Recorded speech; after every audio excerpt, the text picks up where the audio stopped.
आगे बढ़े और कहां पहुंचे? गंगा जी के घाट पर।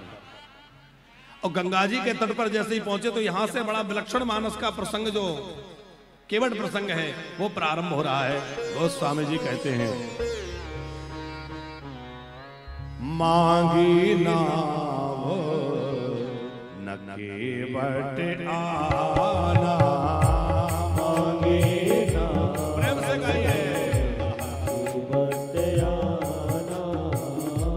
कहा हो तुम्हारा मरम में जाना, कहा हो तुम्हारे मरम में जाना, मांगी नाव न केवट आना, मांगी नाव न केवट आना।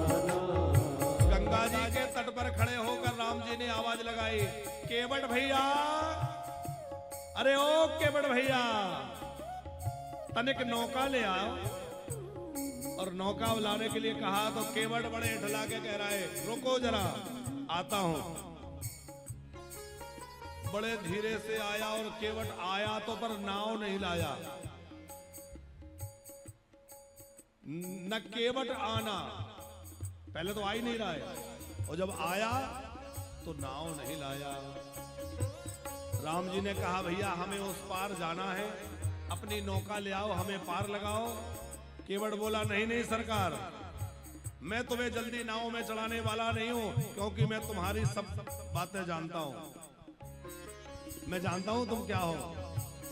कहा हो तुम्हारा मरम में जाना, हो तुम्हारे मरम में जाना, कहा हो तुम्हारा मरम में जाना,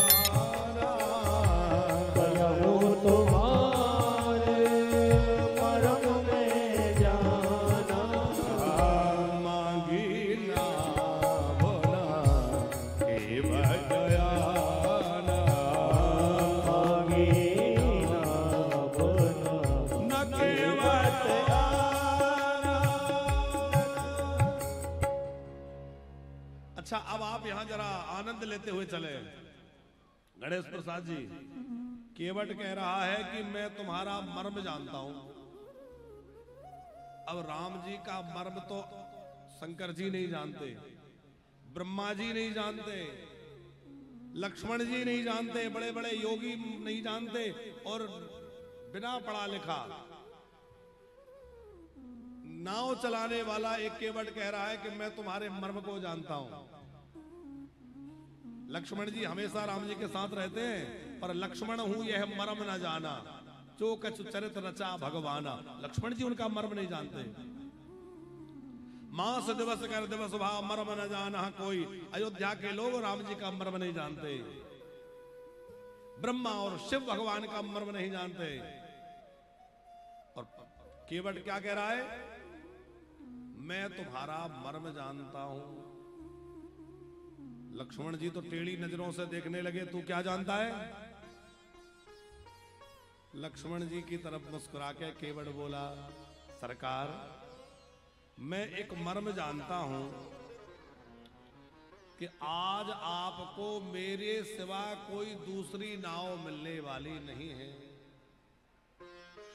अच्छा, थोड़ा विचार करिए, राम जी जिस नगर में रुके हैं, जिस जगह रुके हैं, वो केवटों का कबीला है। केवट ही केवट रहते हैं। जब इतने केवट है तो सबके पास नाव होगी, तो क्या उसी की नाव थी? किसी दूसरी नाव में बैठ जाते, कहते भैया तुझे तेरी नाव का डर है, तू संभाल अपनी नाव, हम दूसरी नाव में बैठ के चले जाएंगे, है? पर नहीं, क्यों? अच्छा, दूसरी बात आप थोड़ा विचार करिए, निषादों के राजा माने केवटों के राजा राम जी के साथ हैं, गणेश प्रसाद जी, और राजा आज्ञा दे देते कि भैया केवट, तेरे को तेरी नाव की ज्यादा चिंता है, तू अपनी नाव संभाल, और मैं तो कोई बढ़िया नई नाव राम जी के लिए बुलवा देता हूं। और राजा बुलवा देता, क्यों नहीं बुलवाई?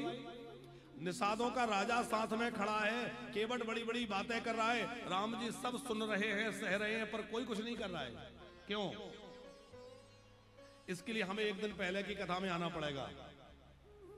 क्या हुआ था कि जैसे ही राम जी गंगा के तीर पर आए तो सब लोग अपनी अपनी नाव सजाने लगे। बहुत केवट थे, सबके पास नाव थी, सैकड़ों नाव सजने लगी। सबको लगता था राम मेरी नाव में बैठेंगे, मेरी में बैठेंगे। कोई रेशमी कपड़ा लगा रहा है, कोई बंधन वार लगा रहा है, कोई बड़ा सुंदर चंदोबा तान रहा है, पुष्पों से उसको सजा रहा है। पर इस केवट की नाव पुरानी थी, बहुत ज्यादा नहीं थी अच्छी, और इसके पास सजाने के साधन भी उपलब्ध नहीं थे। पहले तो इसने अपना प्रयास किया, फिर रात्रि होने लगी, इसको लगा कि सबकी नाव तो बहुत अच्छी सज गई, पर मेरी नाव सबसे कमजोर रह गई। इसको रोना आ गया, लगता है राम मेरी नाव में नहीं बैठेंगे, क्योंकि सब लोगों की नाव बहुत अच्छी सजी है, तो हमारे राजा कहेंगे कि भाई जो अच्छी नाव हो उसमें राम को बिठाएंगे। इसकी पत्नी ने कहा, देखो राम जी तो भक्त वत्सल हैं, दयालु हैं, अब परेशान मत होइए, राम जी निश्चित तुम्हारी नाव में बैठेंगे।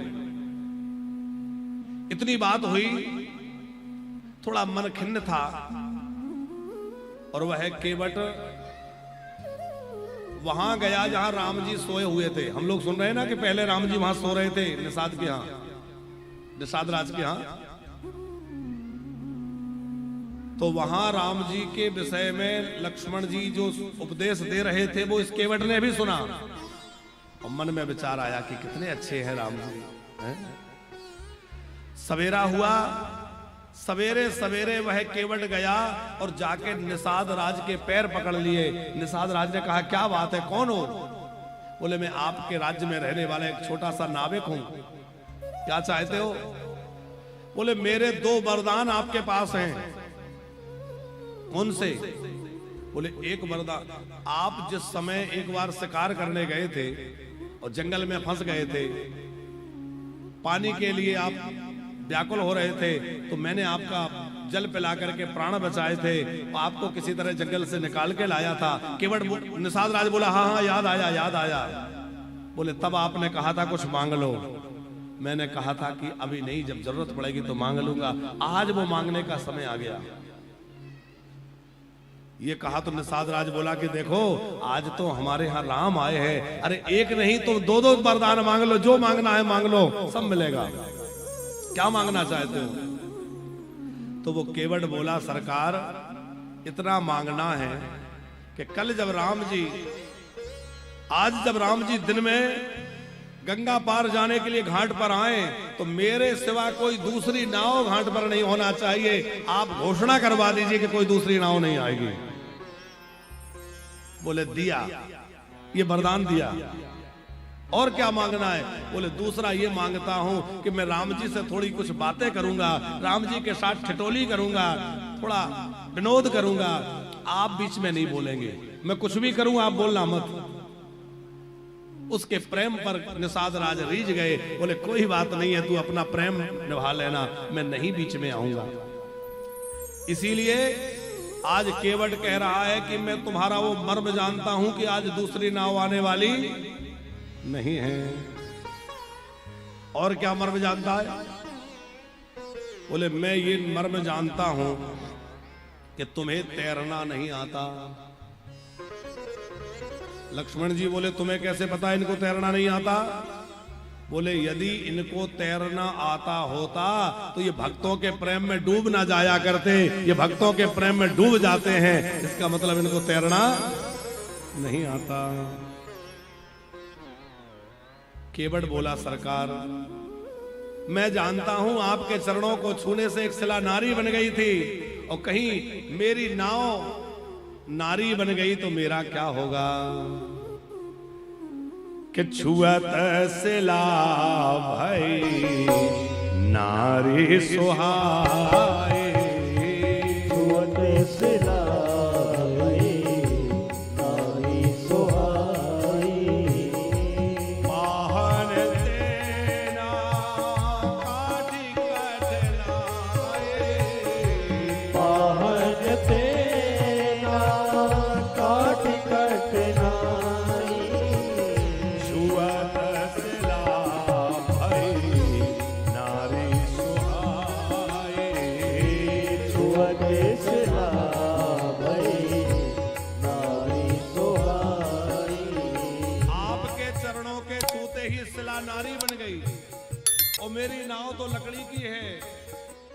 शिला तो इतनी कठोर नारी बन सकती है, तो लकड़ी तो बहुत कोमल होती है उसके आगे।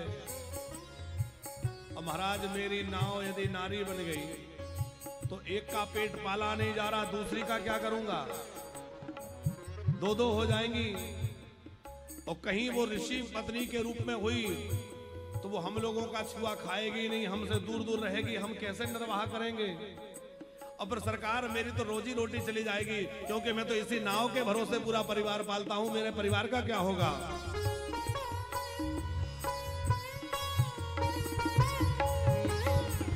यही प्रतिपाल हो सब परिवार हो, यही प्रतिपाल हो सब परिवार हो, यही प्रतिपाल हो सब परिवार हो, यही प्रतिपाल हो सब परिवार हो।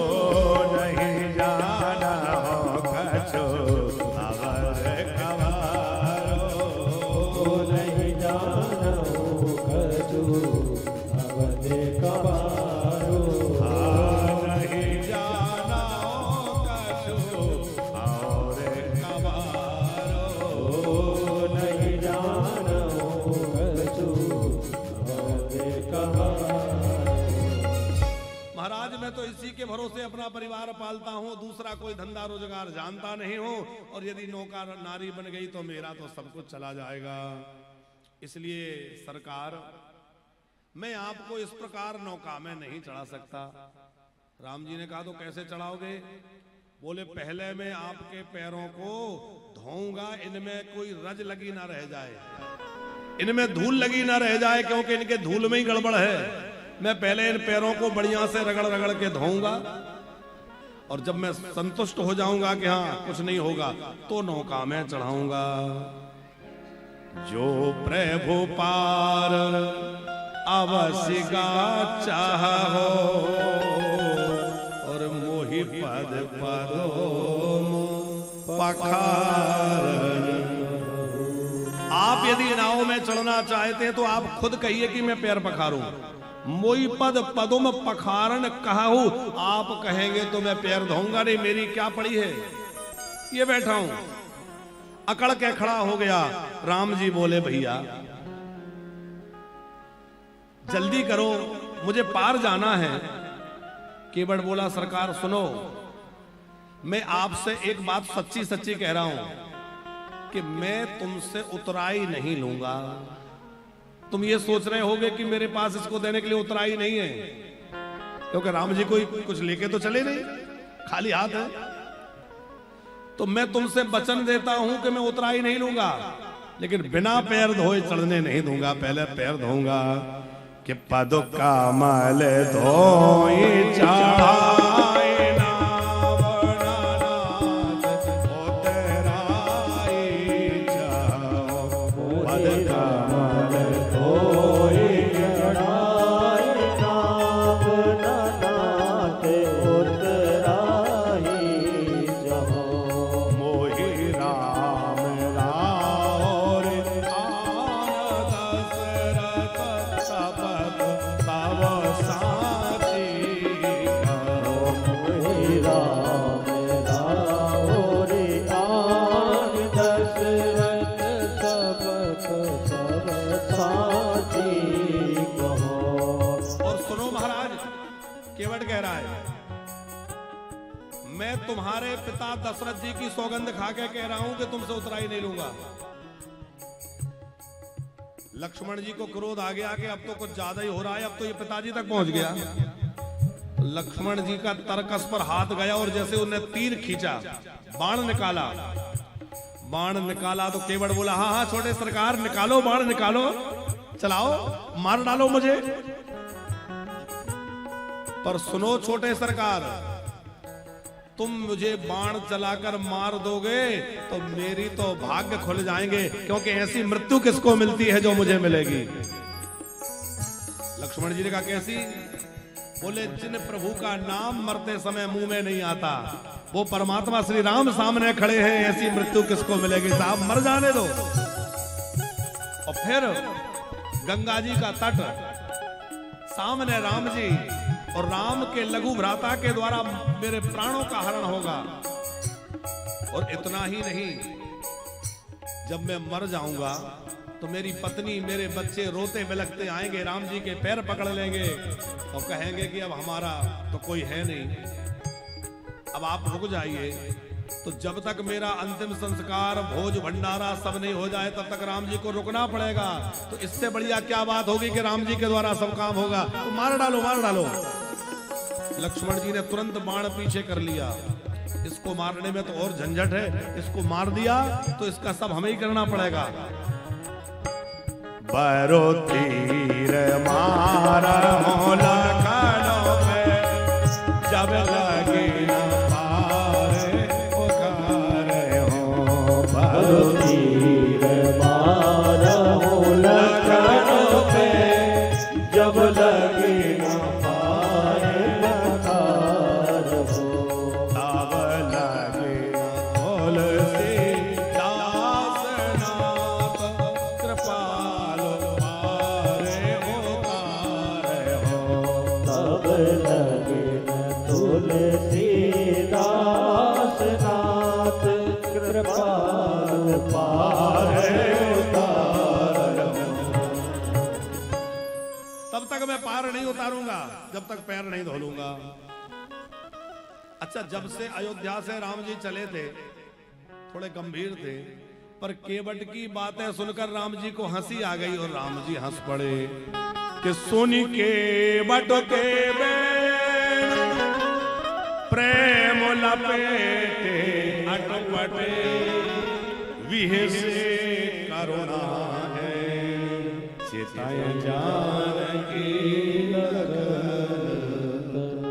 राम जी हंस पड़े। अच्छा, राम जी हंसे क्यों? बोले केवट अटपटी बातें कर रहा है, तो इसमें अटपटी बात क्या कही? गणेश प्रसाद जी जब भी कोई सौगंध लेता है तो अपनी सौगंध लेता है, अपने पिताजी की सौगंध खाता है, पर यह तो नहीं कि तुम्हारे दूसरे के सामने वाले के पिताजी की सौगंध खाए। कोई सौगंध खाएगा तो किसकी सौगंध लेगा? अपनी, अपने पिताजी की, अपने माताजी की। मैं अपने पिता की सौगंध खा के कहता हूं, अपने मां की सौगंध लेके कहता हूं, यही कहेगा ना। पर केवट क्या कह रहा है? मैं तुम्हारे पिताजी की सौगंध खा के कह रहा हूं। राम जी उसके ऐसे प्रेम भरे वचनों को सुन करके और मुग्ध होकर के हंस पड़े। राम जी बेहसे करुणाएन। अच्छा, हंसे तो किधर देखकर हंसे? चितय जान की लखन तन। जानकी जी और लक्ष्मण दोनों तरफ हंस रहे। क्यों? बोले राम जी को केवट का पिछला जन्म याद आ गया। भैया कैमरे को थोड़ा सा इधर कर लो, हमारे जजमान देखते रहे। हाँ, ये क्योंकि कल से तो ये देखने मिलेंगे नहीं, तो इनके खूब दर्शन होते रहे जी। हाँ, यादें रह जाएंगी। तो राम जी लक्ष्मण जी की ओर देख करके, जानकी जी की ओर देखकर क्यों हंसे? कछुआ के रूप में पहले केवट था, केवट का पिछला जन्म याद आ गया। क्षीर सागर में भगवान शेष सैया पर सोए हुए हैं। कछुआ के मन में प्रभु के चरण छूने की इच्छा हुई।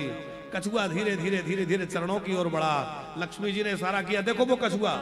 तो शेष जी ने तुरंत फुंकार भरी और शेष जी की फुंकार से कछुआ दूर हट गया। फिर बेचारा पीछे की तरफ से जैसे तैसे आया, सोचा कि एक बार प्रभु के चरण छू लूं, पर लक्ष्मी जी ने इशारा किया, देखो। शेष जी ने फिर फुंकार भरी, कछुआ दूर भाग गया। बहुत प्रयास करने पर भी कछुआ चरणों तक नहीं पहुंच पाया। वही कछुआ भगवान के ब्रह में प्राण त्याग दिया और वही केवट बन करके आया।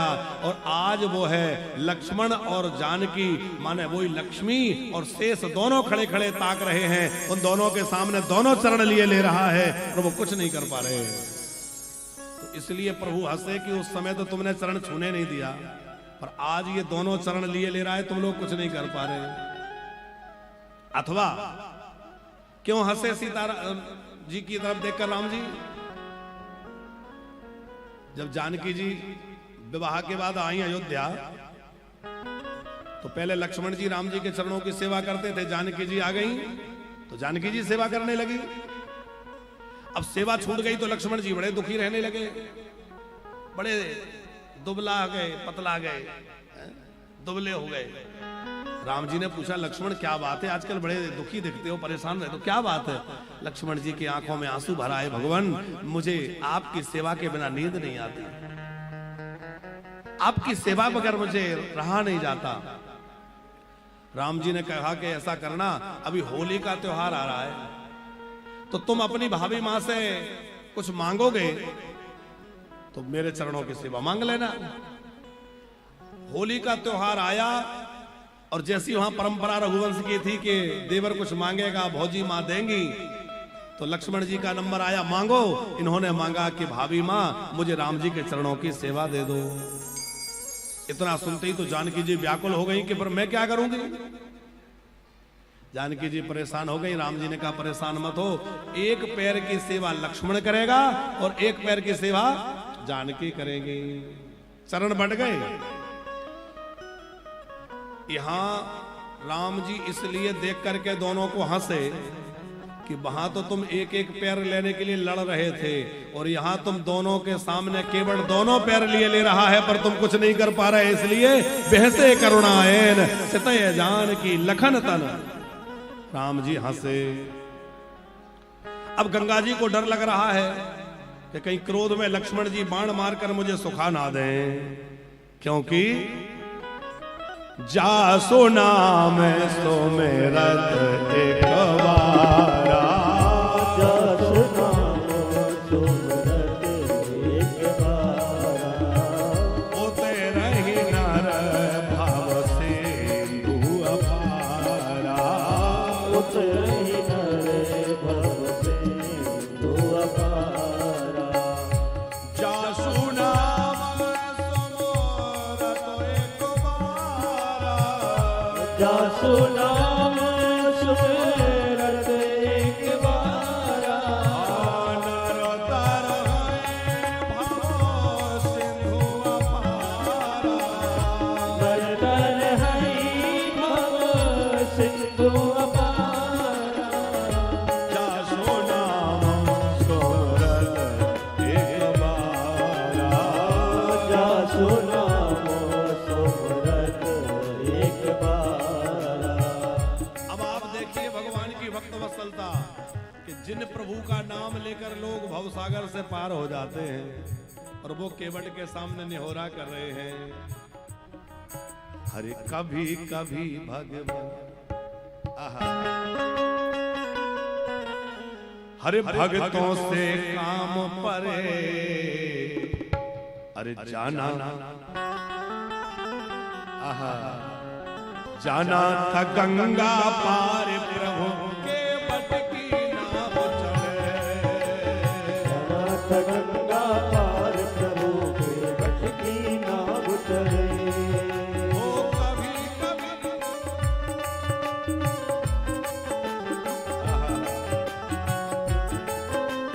कभी कभी भगवान को भी भक्तों से काम परे, जाना था गंगा पार प्रभु के बट की नाव चढ़े, नाथ गंगा पार प्रभु के बट की नाव चढ़े। अब देखो कभी कभी भगवान भी भक्त के सामने कैसी लीला करते हैं।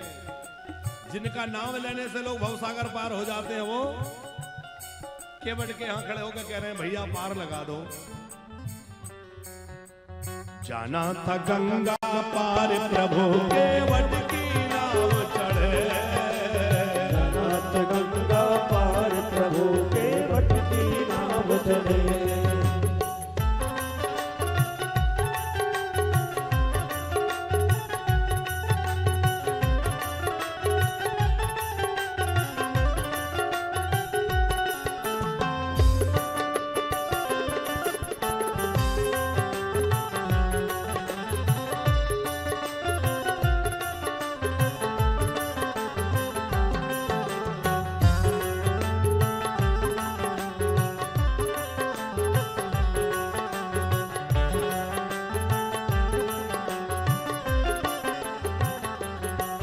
ओ जाना था गंगा पार प्रभु के वट की नाव चढ़े। अनंत गंगा पार प्रभु के वट की नाव चढ़े। अब देखो भगवान कैसे भक्तों के अधीन है। कह रहे केवट भैया जैसे तुम्हारा काम चले चलाओ, पर मुझे जल्दी पार उतार दो। बेगी आने जल पखारो, बेगी आने जल पाए पखारो। होत विलंब उतारा पारो, होत विलंब उतार नहीं पारो। केवट ने कहा भगवान ऐसे नहीं, पहले पैर धुलवाइए। राम जी बोले केवट भैया बहुत देर हो रही है, जल्दी करो। कोई बात नहीं है, तुम्हारे को जैसे तुम्हारी नाव बचे वैसे कर लो। आज्ञा मिल गई। केवट ने तुरंत अपनी पत्नी को बुलाया, अपने बच्चों को बुलाया, आओ आओ राम जी के चरण धोएंगे। और एक कठौते में पानी भर लाया। कठौता समझते हैं आप लोग? लकड़ी का एक पात्र होता है, वो नाव से पानी जब कभी नाव में आ जाए तो वो निकालने के लिए नाव में लोग रखते थे, उसको कठौता बोलते हैं। अच्छा गणेश प्रसाद जी, यहां थोड़ा विचार करिए, क्या केवट के पास एक भी बढ़िया बर्तन नहीं था जिसमें राम जी के चरण धो ले? लकड़ी का ही कठौता क्यों लाया? एक तो इसलिए सोच रहा होगा कि नाव भी लकड़ी की है, कठौता भी लकड़ी का ले चलूं, यदि कोई चमत्कार होना होगा तो इसी से पता चल जाएगा। वो भी लकड़ी, ये भी लकड़ी। दूसरी बात यह है कि धातु के पात्र में चरण पखारूंगा तो जैसे ही चरणामृत समाप्त होगा फिर कुछ नहीं रह जाएगा, पर लकड़ी का पात्र जो है वो पानी को चूस लेता है, सूख जाता है कि नहीं? उसमें चरणामृत का वह रस विद्यमान बना रहेगा और उसी में मैं गंगा जल डाल डाल करके चरणामृत का स्वाद जीवन भर लेता रहूंगा। इसलिए उसने लकड़ी का पात्र लिया। और तीसरी बात, केवट भले ही बिना पढ़ा लिखा है पर भगवत भक्त है, वो जानता है कि कैकेयी मां ने कहा है कि राम जी को उदासीन व्रत रहना है, तापस वेश विशेष उदासी, और उदासीन व्यक्ति कोई धातु के पात्र को नहीं छू सकता, और मैं धातु के पात्र में चरण पखारूंगा, इनका व्रतभंग हो जाएगा, इसलिए लकड़ी का पात्र लेकर आया है। मेरे राम की मर्यादा नहीं भंग होना चाहिए। कि पानी कठवता भारी ले आवा, पानी कठौता भर ले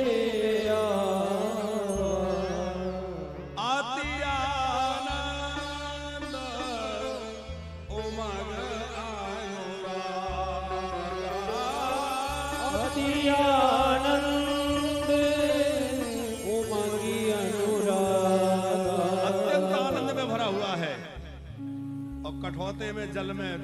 अच्छा अब जरा झांकी देखिए, बहुत ध्यान से सुनना आप लोग।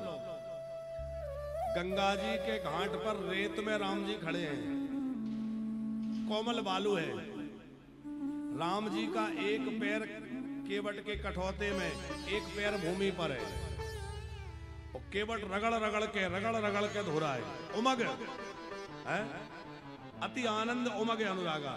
राम जी बोले केवट भैया इतना जोर से रगड़ रहे हो, मैं एक पैर से खड़ा हूं, डर लगता है गिर जाऊंगा। अच्छा एक बात विचार करिए, भगवान के सामने भक्त एक पैर से खड़े होते तो आपने सुना होगा, पर एक भक्त के सामने भगवान एक पैर से खड़ा है, यह दृश्य पहली बार उपस्थित हुआ होगा। राम जी बोले मैं गिर जाऊंगा, एक पैर से खड़ा हूं। केवट बोला सरकार गिरने का भय है तो ऐसा करिए, आप अपने दोनों हाथ मेरे मस्तक पर रख दीजिए और मेरा मस्तक पकड़ लीजिए, फिर गिरेंगे नहीं। राम जी ने अपने दोनों हाथों से केवट का मस्तक पकड़ लिया, और केवट का मस्तक पकड़ा तो देवता पुष्प वर्षा करने लगे। धन्य है केवट, जिन प्रभु के चरणामृत को पाकर भगवान शंकर प्रसन्न हैं।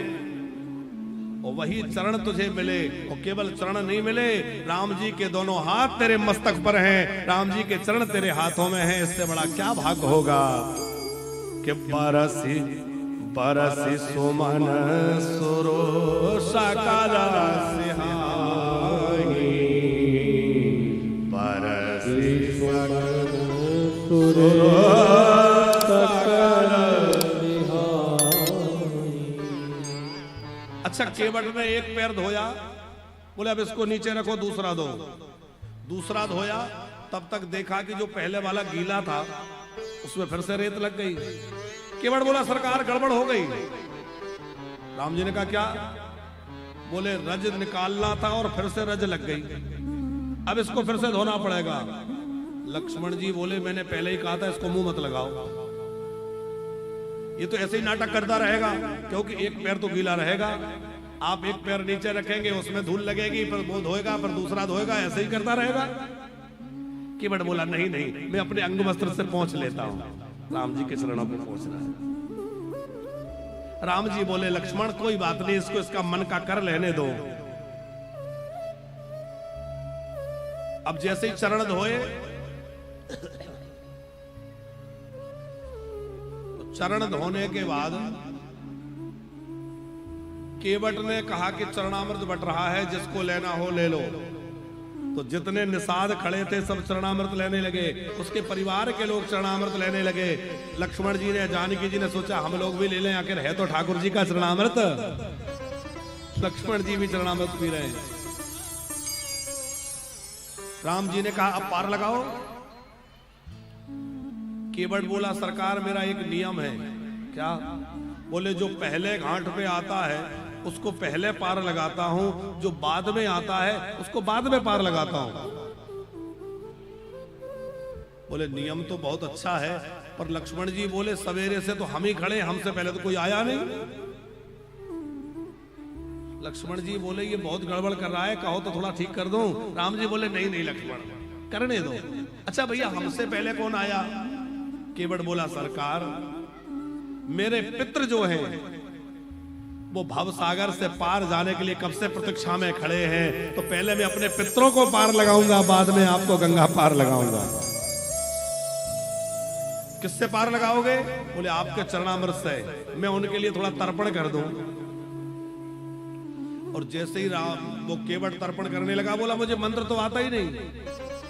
राम जी से कहा कि तुम तो वशिष्ठ जी के आश्रम में रह के सब पढ़े हो, तो थोड़ा मंत्र तुम ही बोल दो।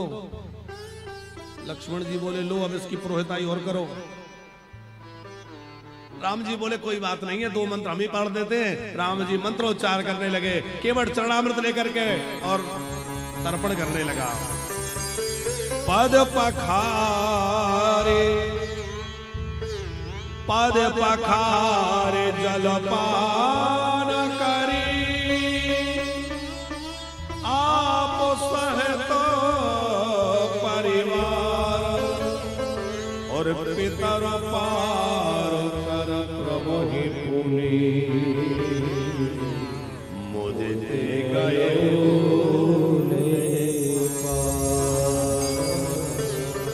केवट ने पहले किसको पार लगाया?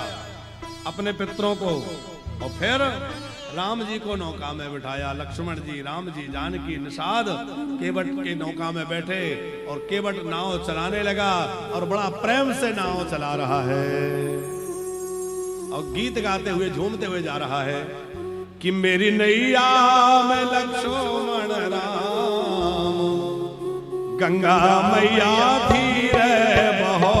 मेरी नैया में लक्ष्मण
की नैया कौन की गंगा।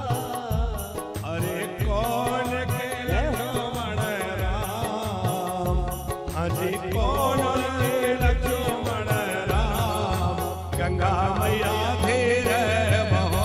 मेरी नैया में लक्ष्मण राम, गंगा मैया धीरे बहो। अच्छा सचमुच कितनी आज्ञाकारी, हमने कहा मत बजाओ तो और धीमे हो गए। अरे जरा जोरदार बजाओ ताली, कल से थोड़ी परेशान करेंगे झूमते हुए।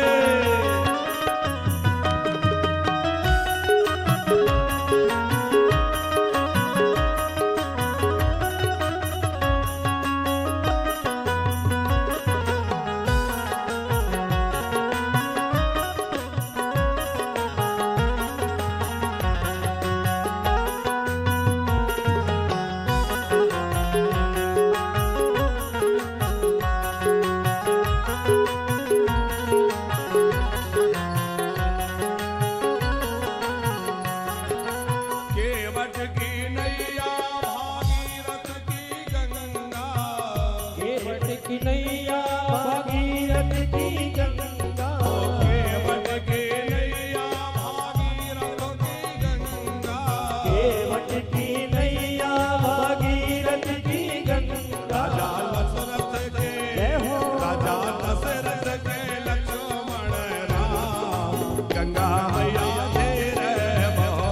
राजा दशरथ के लक्ष्मण राम, गंगा मैया धीरे बहो। ओ मेरे नैया में लक्ष्मण राम, गंगा मैया धीर बहो। मेरी नैया में लक्ष्मण राम, गंगा मैया धीरे बहो। अब केवट बड़े प्रेम से नौका चला रहा है, वो आनंद में नौका चली जा रही है।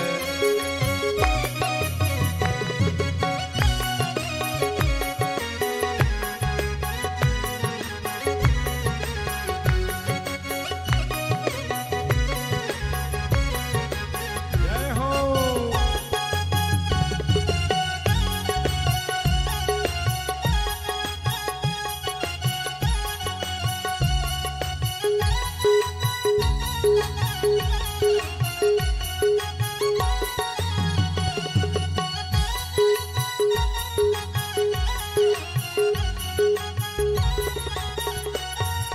काहे आई गैया, काहे आई गंगा, काहे आई गैया, काहे आई गंगा। काहे आई नैया, काहे आई गंगा। काहे आई गैया, काहे आई गंगा। अरे काहे को, अजी काहे को, ओहो काहे को लक्ष्मण राम, गंगा मैया धीर बहो। मेरी नैया में लक्ष्मण राम, गंगा मैया धीरे बहो। अरे पार करन नैया और पाप हरन गंगा, पार करन नैया और पाप हरन गंगा। पार करन नैया पाप हरन गंगा। पार करन नैया और पाप हरन गंगा। अरे भगतन के, अजय भगतन के लक्ष्मण राम, गंगा मैया धीर बहो। मेरी नैया में लक्ष्मण राम, गंगा मैया धीरे बहो। ओ मेरे नैया में लक्ष्मण राम, गंगा मैया धीर बहो। ओ मेरी नैया में लक्ष्मण राम, गंगा मैया धीरे बहो। अरे गंगा मैया धीर बहो, ओ गंगा मैया धीरे धीर बहो। बोले भगवत्सल भगवान की जय हो। अब देखो केवट राम जी को नौका में बिठा के ले जा रहा है, और जैसे ही घाट आने वाला था तुरंत नौका को घुमा दिया। राम जी को लगा कि कुछ छूट गया होगा, कुछ लाना रह गया होगा। फिर इस पार आया। अब इस पार आया तो जैसे ही घाट आने वाला था फिर घुमाया, फिर उस पार पहुंचा, फिर घुमाया। राम जी ने कहा भैया ये क्या कर रहे हो? लक्ष्मण जी बोले मैं तो पहले ही कह रहा था इसको सिर पे मत चढ़ाओ। अब ये घुमा रहा है, यहां से वहां नाटक कर रहा है। केवट बोला सरकार ये बताइए आपको 14 वर्षों तक वन में रहना है, कोई ये तो नहीं है कि इतने दिनों तक वहां रहना है। बोले नहीं। तो बोले 10-5 दिन मेरी नौका में बैठे रहो, आपका क्या हर्ज है, नौका तो मुझे चलानी है, बैठे रहो। राम जी बोले वो तो ठीक है, पर तुम ऐसे गोल गोल घुमाते हो तो चक्कर आ जाता है। केवट बोला वाह सरकार, मैंने गंगा जी में 4 चक्कर क्या लगाए, आपको चक्कर आने लगे, और आप हमें 84 बार चक्कर लगवाते हो, हमें चक्कर नहीं आते होंगे, आप जीवों को 84 बार घुमाते हो। राम जी बोले भैया तुझसे मैं हार गया, बस तू पार लगा दे। और केवट ने पार लगाया है। जैसे ही राम जी नौका से उतर के खड़े हुए तो अब देखिए आनंद। जैसे ही राम जी उतर के खड़े हुए तो केवट तुरंत चरणों में गिर गया। अभी तक केवट ने प्रणाम नहीं किया था, अब राम जी के सामने तुरंत केवट चरणों में गिर गया कि उतरे ठाड़ी भय सुर शरीर सिय राम लखन समेता केवट उतर दंडवत कीन्हा, केवट उतर दंडवत कीन्हा। अच्छा देखो, केवट ने अभी तक दंडवत नहीं किया था, अब दंडवत कर रहा है। लक्ष्मण जी बोले देखो तो इसका नाटक, पहले कितना अकड़ रहा था, अब पैरों में गिर रहा है। केवट बोला सरकार ये तो घाट घाट की बात है, किसी घाट पर अकड़ने से काम चलता है और किसी पे चरण पकड़ने से काम चलता है। मेरा उद्देश्य ना अकड़ना है ना पकड़ना है, राम जी को रोक के रखना है। वहां राम जी अकड़ने से रुक रहे थे, अब यहाँ अकड़ से नहीं रुकेंगे, यहाँ तो चरण पकड़ से रुकेंगे, इसलिए मैंने पैर पकड़ लिए। पर राम जी के मन में एक संकोच है, क्या? प्रभु ही सकोच यही नहीं कछु दीना। राम जी सोच रहे हैं मैंने इसको कुछ दिया नहीं। तो राम जी मन में विचार मग्न हैं। केवट बोला सरकार आप क्या सोच रहे हैं, इतना गंभीर क्यों हो गए? राम जी बोले बस मुझे ये लग रहा है कि मैं तुम्हें कोई उतराई, अच्छा उतराई देने की राम जी ने सोचा तो जानकी जी समझ गई कि राम जी क्या चाहते। देखो पत्नी को कैसा पति की भावनाओं का ध्यान रखना चाहिए। जानकी जी पहचान गई कि पिय ही की सिए जानन हारी और मन मुद